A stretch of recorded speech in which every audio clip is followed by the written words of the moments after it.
আসসালামু আলাইকুম, সবাইকে অসংখ্য ধন্যবাদ। এই যে এগুলো আছে শসার গাছ, দেখতে পাচ্ছেন। আমি বাড়িতে 20টা বস্তাতে মূলত খাওয়ার জন্য, পারিবারিক চাহিদার জন্য 20টা গাছে এরকম 40টা শসার গাছ লাগিয়েছি এবং প্রতিটি বস্তায় একটা করে করলা গাছ লাগিয়েছিলাম, উস্তে গাছ। কিন্তু উস্তে গাছ এখনও বের হয় নাই, বের হবে কিনা জানি না, মারা গেল নাকি বীজ পচে গেল নাকি বৃষ্টির কারণে। শসা গাছগুলো জ্বালিয়েছে, কিন্তু উস্তে গাছ এখনও, করলা গাছ এখনও জ্বালায় নেই। একটা করলা গাছ দেখা যাচ্ছে,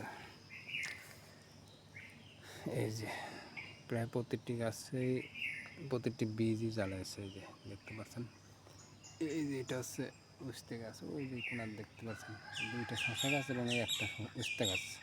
এভাবেই আমি লাগাইছিলাম, কিন্তু আসলে জ্বালাই নেই উস্তে গাছগুলো। ভাবছি যে পরবর্তীতে আবার বীজ দিয়ে দেব। দেখতে পাচ্ছেন প্রতিটি শসার গাছই গজাইছে সুন্দরভাবে।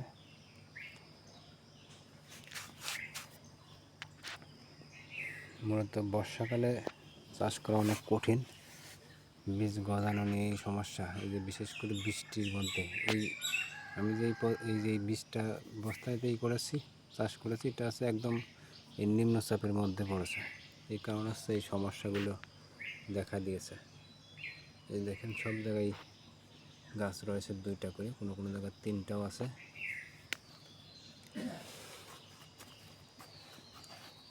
এই যে এটাতে ভালো হবে, এই বস্তার মধ্যে ভালো হবে, কারণ হচ্ছে বৃষ্টির সময় এই যে প্রায় 1-1.5 ফিট করে মাটি তুলে তারপরে উঁচু জায়গা থাকবে সবসময়, বৃষ্টির পানি কখনোই বাঁধবে না। ঠিক আছে, এখানে অনেক সুন্দর হবে। আমি আগেও এরকম চাষ করেছি, কয়েকটা এরকম 20টা-30টা বস্তাতে চাষ করেছি, খুব ভালো ফলন পেয়েছিলাম। এই কারণে আমি আবার লাগিয়েছি। আপনারা চাইলে এরকমভাবে চাষ করতে পারেন। পৃথিবীর অন্যান্য দেশে, উন্নত দেশে এইরকম বস্তাতেই প্যাকেটে চাষ করা হয় কোকোপিটের মাধ্যমে। আমি অবশ্য কোকোপিট না, এখানে মাটি, গোবর এবং কিছু সার মিশিয়ে দিয়ে আপাতত লাগাইছি। পরবর্তীতে দেখা যাক কোন ট্রিটমেন্ট করা যায়। অবশ্যই ছত্রাকনাশক দিতে হবে, সার না দিলেও, যেহেতু এটা আমাদের পারিবারিক চাহিদার জন্য, সার না দিলেও হবে।